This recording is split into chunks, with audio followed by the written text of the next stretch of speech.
Fala, gente, beleza? A paz do Senhor Jesus a todos. O Deus que é glorificado em nossas dores. Esse tema é um tema bem polêmico, ainda mais se nós formos se basear por muitas igrejas no dia de hoje, aonde defende um Deus que é somente amor, um Deus que só abraça, um Deus que só quer o nosso bem. Oh, meu Deus! Se formos defender este Deus criado na mente humana, aonde Deus só é amor, nós estaremos vivendo ou acreditando apenas na metade da Bíblia. Por quê? Porque a Bíblia não apresenta Deus apenas como o Deus que é amor. Ele não contém, ele é. Todo o amor, a plenitude do amor vem dele. Mas também apresenta um Deus que é justiça. E nós temos muitos casos e exemplos na Bíblia, que é o que nós vamos tratar aqui, sobre esse Deus justo entrando com juízo entre o seu povo escolhido para demonstrar que, mesmo com espada, na guerra, com luta, ele continua amando. Quero convidar você então a entender um pouquinho mais da palavra do Senhor através desse vídeo. Me chamo Danilo Lopes. Se você não é inscrito nesse canal, aproveita agora, é de graça, não dói nada. Se inscreve no canal, ativa o sininho das notificações, curte, compartilha e comenta. Envie esse vídeo para o máximo de pessoas que você conseguir, para que juntos possamos fazer esse canal crescer e também o nome de Deus ser glorificado através de cada vídeo que é postado aqui com muito amor para abençoar a sua vida. Bom, vamos lá. Eu tenho um texto em especial que eu trouxe aqui para este vídeo e depois eu vou mencionar alguns outros. O texto que eu vou usar como base está no livro de Naum, capítulo de número 1, versículo de número 3. Olha o que o Senhor está dizendo. O Senhor é tardio em irar-se, falando sobre Deus. O Senhor é tardio em irar-se, mas grande em força.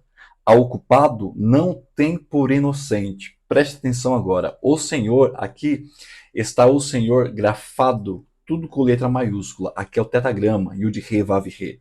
O Senhor.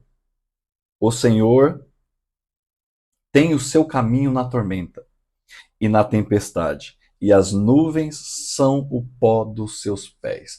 O Senhor tem o seu caminho na tormenta, e as nuvens são o pó dos seus pés. Olha que texto forte. E se você for lendo esse texto ainda seguindo, você vai ver a força da profecia de Naum fazendo o pessoal abrir os olhos e tentar entender se eles conhecem de fato quem que é esse Deus. Irmãos, eu aconselho você ler esse livro em casa, com o coração e com a mente aberta. Não só não, lê a Bíblia toda, mas para meditar nesse dia que você está vendo esse vídeo, depois leia essa passagem. É uma passagem curta, livro curto, muito rápido de ler, mas leia com o coração aberto, para você entender como que o povo de Nínive estava vivendo. Deus já tinha dado uma oportunidade ao profeta Jonas quando profetizou para eles, lembra? Então, agora eles deixaram de ouvir. A próxima geração deixou de ouvir, deixaram de se arrepender. E agora Deus vai entrar com juízo. E Deus não só entra com juízo em relação ao povo inimigo, porque de fato o inimigo receberá o juízo de Deus. Mas quando os seus filhos, os seus escolhidos, o seu povo eleito deixa de ouvir e obedecer à voz de Deus, Deus também entra com justiça, mesmo amando.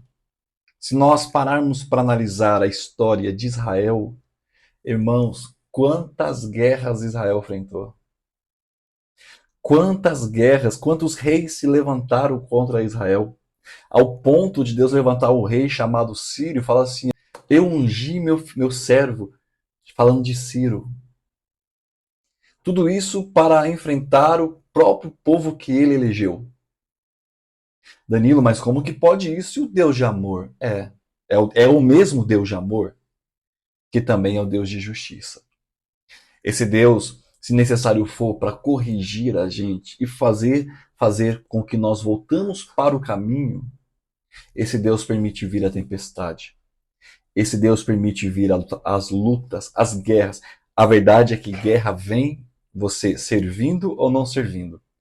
Mas só que existem algumas guerras e algumas lutas que nós enfrentamos. Nós usamos esse adágio cristão de tempestade, vento forte, deserto.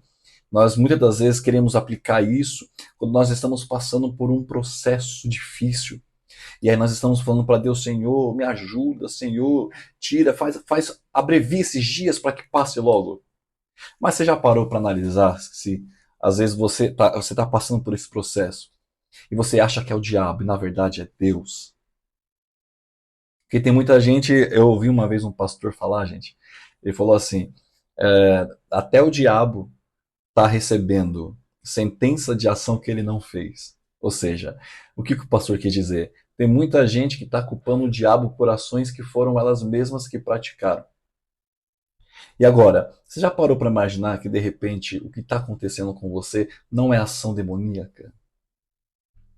É uma liberação de Deus para que você volte para o caminho certo? Nós temos, assim, passagens totalmente antagônicas, diferente uma da outra.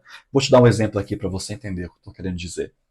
Nós temos a passagem do próprio Jó. Lembra de Jó? Um texto conhecidíssimo. Jó, olha como que começa, que lindo. Homem íntegro, reto, temente a Deus e que se desvia do mal. Jó, ele vai ser atacado pelas ações diabólicas ou ação maligna, mas com a permissão de Deus. E Jó não desobedecia a Deus. Jó não desagradava a Deus. Pelo contrário, Jó honrava a Deus, sacrificava e oferecia louvores a ele, tanto por ele quanto pelos filhos. Irmãos, irmãs, 10 filhos. Jó sacrificava por cada um deles, caso ele tivesse cometido algum pecado. Olha que forte. E talvez não tivesse se arrependido, Jó estava ofertando um sacrifício a Deus, falando: Senhor, perdoa os meus filhos. Que homem é esse? Um homem que as crianças, e a Bíblia menciona isso lá no livro, depois você leia com calma, as crianças, os juízes sentavam para ouvi-lo, porque ele também julgava. Quando menciona que ele estava à porta da cidade, na porta era onde acontecia os julgamentos. Era um homem, era alguém que era referência para os mais novos e referência para os mais velhos. Mas um certo dia, o diabo, numa conversa com Deus no céu, e está descrito lá logo nos primeiros capítulos, Deus autoriza. Então começa a tormenta de Jó, mas essa tormenta é sob a autorização de Deus e de fato é o maligno tocando. Mas olha que interessante, irmãos. Tem passar outras passagens, o povo de Israel. Quando o povo de Israel se rebela contra Deus, se revolta contra Deus, decide não obedecer a Deus, já não é o diabo que se levanta, é o próprio Deus que se opõe a eles. Agora, o diabo nós conseguimos vencer pelo nome do Senhor Jesus. A carne nós conseguimos vencer pelo poder do sangue de Jesus. E quem vence Deus? Quem nunca perdeu uma batalha? Você já imaginou quão perigoso é quando Deus se levanta contra alguém? Tem um salmo que vai dizer que ele já está irado. A sua taça está cheia. E ele já está se preparando para a batalha. Deus me livre e livre você nessa noite. De o nosso coração se fechar ao ponto de Deus ser o nosso inimigo. Porque aí não tem para onde correr. Exemplo disso, olha Faraó. Olha quantas atrocidades aconteceu, quantas pragas chegou no Egito. E o coração de Faraó já era duro, e Deus permitiu endurecer ainda mais para que Faraó conhecesse a mão do poderoso Deus. E olha qual foi o fim dele, qual foi o fim do exército dele, qual foi o fim do filho dele. Quem quer ter Deus como inimigo? Olha o que Naum está dizendo. Olha o que Naum está dizendo. O Senhor tem o seu caminho na tormenta e na tempestade. Mas tem situações que Deus se levanta para fazer o povo voltar, ou o coração do povo voltar para o Senhor. Foi o que Deus fez com Israel. Gente, 430 anos no Egito, Deus libertou. 70 anos no período babilônico, desde a Babilônia até a libertação. 70 anos, Deus libertou. Para que o coração voltasse, quando eles foram libertos, eles já voltaram para construir o templo, para reformar a casa, para levantar os muros, porque o coração estava voltado para Deus. Se nós voltarmos o nosso coração para Deus mesmo na tormenta, nesse caminho que Ele anda, Ele pega na nossa mão e faz a gente caminhar com Ele. Porque Ele tem todo o poder. Não importa o cargo que você tem na igreja, não importa a sua profissão, não importa o seu nível intelectual, se você tem 10 formações, se já estudou na Lua, não importa o que você já fez. Ninguém tem condição de permanecer de pé perante Deus para guerrear com Ele. Ele nunca perdeu uma batalha. Jeová Rafá, Jeová Nissi, Ele tem que ser a sua bandeira. A garantia de que a guerra já estava em si, se Deus estiver contigo. Mas às vezes, Deus permite o inimigo se levantar, a guerra vir, para que o nosso coração possa voltar para Ele. Lembra o que ele disse, se não me falha a memória, em Deuteronômio? Ele disse que permitiu o pessoal passar pelo deserto para que revelasse o que estava no coração do pessoal. Olha que interessante, Deus já sabia, mas Deus estava revelando para eles o que estava no coração deles. Então eles estavam murmurando, reclamando, eles estavam se levantando contra os escolhidos, contra Moisés, contra Arão. Eles só estavam revelando o que estava no coração. Esse vídeo é um alerta para você, mas também é uma palavra de paz e calmaria. Por quê? Porque se o inimigo se levantou, se você está passando um momento de tempestade, mas se o seu coração estiver em Deus, mesmo em meio à tormenta, ele pega na sua mão e anda com você no meio da tempestade. Lembra de Pedro? Pedro afundando no meio da tempestade. Deus deu a ordem para ele sair da embarcação. Ele sai da embarcação, ele sente o vento forte e começa a afundar. É Deus que se aproxima, é Jesus que se aproxima, é Jesus que estende a mão, é Jesus que levanta, é Jesus que abraça para depois exortar. Mas Pedro é o único que andou sobre as águas.